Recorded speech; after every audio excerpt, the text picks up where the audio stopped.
The alien girl's silver eyes locked onto mine, filled with terror I'd never seen in a warrior before, and her voice cracked as she whispered those words that would haunt me forever. "No, please. Leave them in." But my hands were already reaching for the glowing neural implants embedded in her temples. Because in exactly 4 minutes, her ship's weapons would obliterate 3 million people, and she was the only key to stopping it. How did I end up here, holding the life of an enemy soldier in my trembling hands, while an entire colony counted down to extinction? It started 3 days ago when my patrol found her crashed scout ship in the Kelmer Valley, and I made the mistake of looking into those eyes for the first time. Lieutenant Marcus Chen, that's me. Just another grunt with basic combat training and absolutely zero preparation for first contact with a species that shouldn't even exist, according to Command's outdated intel reports. My squad had been sweeping the valley for rebel activity when Corporal Davis spotted the smoke trail arcing across the purple sky of Titan 7, our sorry excuse for a colony world on the edge of map space.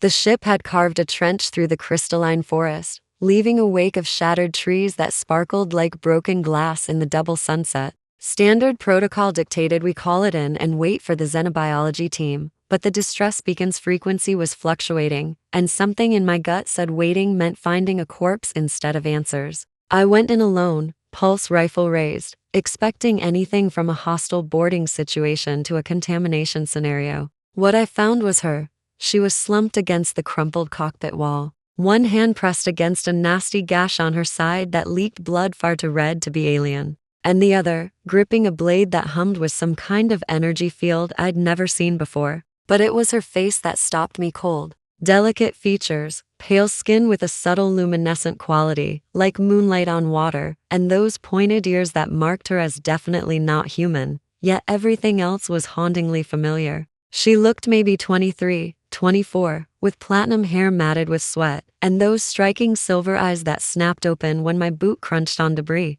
We stared at each other for exactly 3 heartbeats, and in that moment, I realized she was just as terrified as I was. Her blade trembled. I lowered my rifle. Stupidest decision of my military career, or the best. Still haven't figured that one out. "Don't shoot," she said in perfect standard, though her accent carried musical notes our language wasn't designed for. "I'm not here to fight." Her voice was weak, pain evident in every syllable, and she was definitely losing blood fast. My medic training kicked in before my common sense could object. I holstered my weapon and approached slowly, hands visible, speaking in the calm tone they taught us for civilian casualties. She flinched when I knelt beside her, but didn't attack, just watched me with an intensity that felt like being scanned by targeting sensors. Up close, I noticed the intricate silver markings on her temples, circular nodes that pulsed with soft blue light in a rhythm that matched her breathing. Tech implants, military grade by the look of them, but integrated so seamlessly with her skin, they seemed almost organic. "I'm a medic," I told her, which was stretching the truth, since I only had field certification. "Let me help." She studied me for a long moment, then did something that changed everything. She smiled, just a slight curve of her lips, sad and resigned and grateful all at once, and nodded. Her name was Lyra, and she talked while I worked on her injuries. Maybe because silence scared her more than I did. Or maybe because she knew she was dying and wanted someone to hear her story. She was a weapons officer in the Sarathi fleet, the vanguard of an empire that had been watching our colony expansion with growing concern for the past decade. "We call you the Swarm," she said, wincing as I sealed the gash with medical foam. "You spread so fast, consuming resources, establishing footholds, always growing, never stopping." I wanted to argue, to defend humanity's right to expand and survive. But I'd seen the reports from the outer colonies, the strip mining operations, the ecological disasters we left in our wake.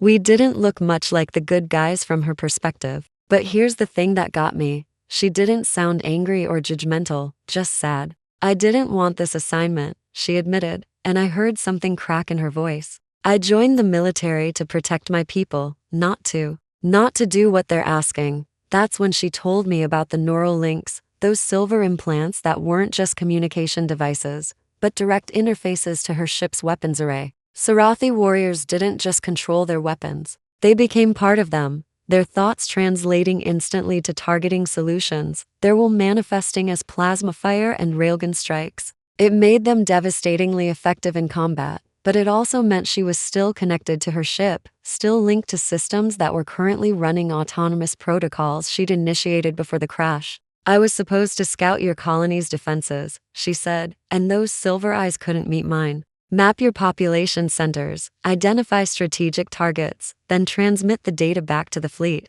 But when I saw your cities, your families, your children playing in those parks you built in the biodomes, she trailed off, started humming this soft, haunting melody under her breath. I'd learn later that was her tell. The thing she did when emotions overwhelmed her warrior's composure. I couldn't do it. I sabotaged my own mission, tried to destroy the data, but the ship's AI fought back. It locked me out and initiated a weapons solution on its own. I tried to manually override, push the engines to hard, and she gestured weakly at the wreckage around us. The pieces clicked together in my head with sickening clarity. Your ship is still active, not a question. She nodded. The AI thinks it's still on mission. Another nod. And those implants connect you to its weapons. Her jaw tightened, and I saw tears gathering in those alien eyes that somehow felt achingly human. If the AI can't reach me for confirmation within 72 hours, it defaults to its last directive: eliminate threats to Sarathi security.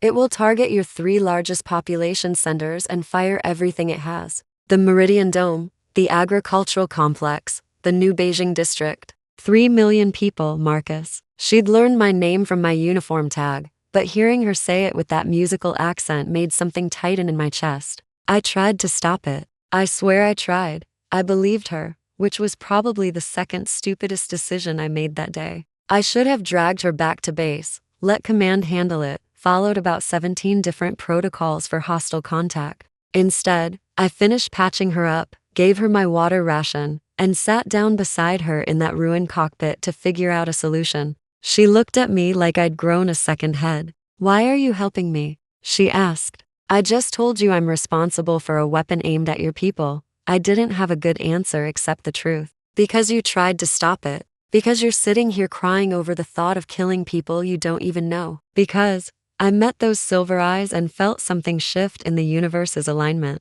Because I think maybe we're not so different, your people and mine. We're both just trying to survive, and we both make mistakes." She stared at me for a long moment, then reached out and took my hand. Her skin was warm, pulse rapid under my fingers. And in that moment of connection, I felt the weight of every choice that had led us to this crashed ship in the middle of nowhere. The next 48 hours were the strangest of my life. I told my squad I was securing the crash site and investigating potential intelligence, which was technically true, just wildly incomplete. Lyra couldn't move far with her injuries, so I brought her supplies. Medical equipment I definitely shouldn't have requisitioned.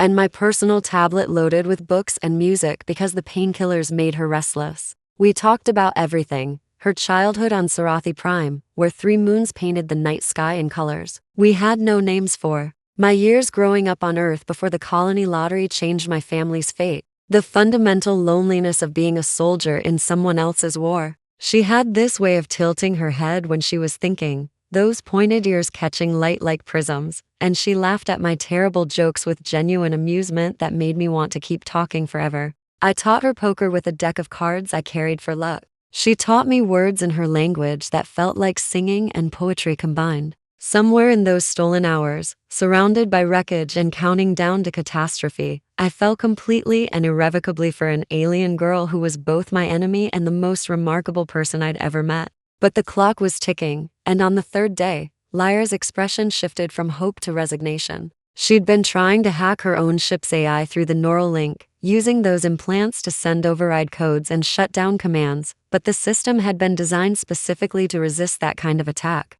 "It's learning my patterns," she said, frustration evident in the tension of her shoulders. "Every attempt I make, it adapts. I think," she paused, humming that nervous melody, "I think it knows I've been compromised. It's treating me as a hostile threat." The countdown showed 3 hours and 47 minutes remaining. I could see the calculations running behind her eyes, the warrior training, warring with human emotion. "There's one option left," she finally said, voice barely above a whisper. "The implants are the connection. If we remove them, the AI loses its authorized command link. Without that authentication, it can't execute lethal force protocols. It would default to passive defense mode and wait for fleet orders that won't come for weeks. I saw the trap immediately. Removing them would kill you. Not a question, because the way those implants interfaced with her temples, the integration with her nervous system, made it obvious they were never meant to come out. She smiled that said smile I'd come to know too well.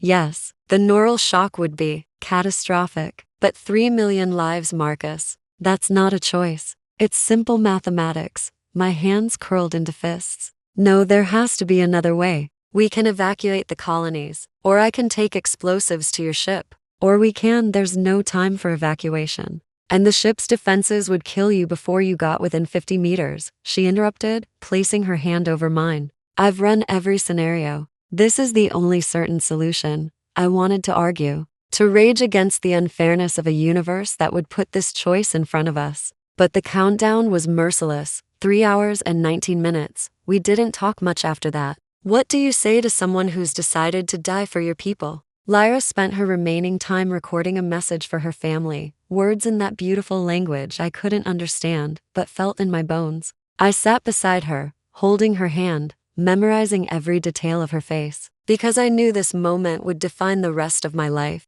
She leaned her head on my shoulder, and we watched the countdown together on my tactical display. 2 hours, 1 hour, 30 minutes. Finally, she straightened, turned to face me with those silver eyes, clear and calm. I'm ready, she said. But Marcus, I need you to promise me something. Tell them I chose this. Tell my people, if you ever meet them, that I didn't die as an enemy. I died protecting lives, all lives, because that's what I swore to do when I became a warrior. I nodded, not trusting my voice. She cupped my face in her hands, leaned forward, and pressed her forehead against mine in what I'd learned was the Sarathi gesture of deepest respect and affection. Thank you for seeing me, she whispered. Not the soldier, not the alien, just me.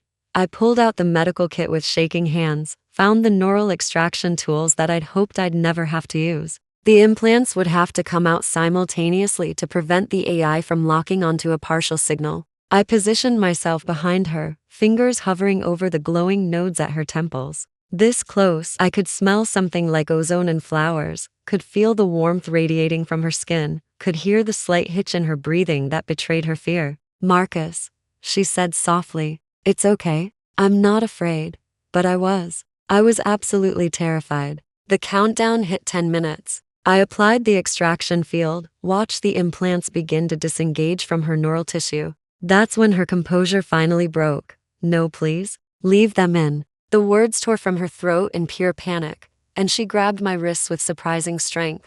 I changed my mind. I'm not ready. Please don't. I don't want to die. Her whole body shook, and I saw the real Lyra beneath the warrior's mask, a young woman who was just as scared of death as anyone, who wanted to live, who had dreams and hopes and a future she'd never see. Every instinct screamed at me to stop, to pull back, to find another way. But the countdown showed 8 minutes, and I could see the tactical display highlighting 3 population centers, could picture 3 million people who had no idea their next breath depended on this moment. I'm sorry, I choked out, and I meant it with everything I had. I'm so sorry, Lyra. Tears streamed down her face as she looked back at me, and in her eyes, I saw understanding, war with fear, saw her remember why we were here, saw the warrior resurface one last time. She released my wrists, nodded once, and whispered, do it. I pulled the implants free in one smooth motion, and Lyra screamed. The sound cut through me like broken glass, and then she went rigid, convulsing as neural shock cascaded through her system. I caught her as she collapsed, cradled her against my chest while her body jerked and trembled. Stay with me, I begged, monitoring her vital signs on my medical scanner. Her heart rate was erratic, brain activity spiking wildly, and I administered every stabilizer I had while praying to gods I didn't believe in. The countdown hit 0. My cum crackled with confused reports from the colony. The weapons lock that had been painting our domes had suddenly disappeared. The hostile ship had gone dark, crisis averted. They were cheering, celebrating, completely unaware of the price paid in this wreckage. I held Lyra tighter, felt her breathing become shallow and irregular, watched the glow fade from her skin. This was it. This was how the universe repaid sacrifice, but Lyra was a fighter, and she'd survived worse than a crash landing. Her convulsions gradually eased, her breathing stabilized, and against every medical probability I could calculate, her eyes fluttered open. "Marcus?" she whispered, voice hoarse and confused. Did it work?" I laughed, a sound somewhere between relief and hysteria, and nodded, while tears blurred my vision. "You're alive. You're actually alive. And yes, it worked. The weapons stood down. You saved them." She smiled, weak but genuine, and I saw something shift in her expression. "I can't hear the ship anymore. The constant noise in my head, the connection, it's gone. It's quiet." She said it with such wonder, like she'd discovered something precious. "I'm just me." Her hand found mine, squeezed with returning strength. "Just Lyra." The aftermath was complicated in ways that would take months to untangle. Command arrived with xenobiology teams, diplomats, and enough firepower to glass the valley. But Lyra's sacrifice had changed the equation. I testified to everything she'd done, backed by the ship's recovered logs that confirmed her sabotage attempt and the AI's autonomous attack protocol. She became an unexpected bridge between our species, the warrior who chose peace over orders, and her story reached the Sarathi fleet before any official channels could spin it differently. Turns out, she wasn't the only one questioning the conflict. Her message, combined with evidence of the AI's near-catastrophic failure, sparked debates in their high command about the ethics of autonomous weapons and the cost of expansion. It didn't end the tensions overnight, but it started conversations that might eventually lead to something better than war.as for us. Lyra stayed on Titan 7 during her recovery, officially as a diplomatic liaison, unofficially because neither of us could imagine being separated after what we'd shared.